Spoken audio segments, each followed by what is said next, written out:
Woman of God, yes, you, my sister in Christ, this is an invitation to you. This is a call to rest. Yes, rest. A call to rest in your God-given purpose.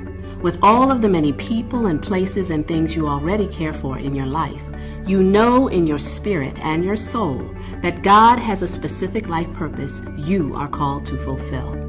God has called you to rest in Him and pursue your life's purpose, and you know the time is now.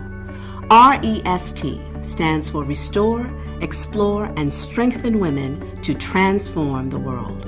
We start by transforming ourselves and our daily lives so we can focus on the thing that no one else can do. You know what it is. You've studied and prayed, and God has revealed it to you.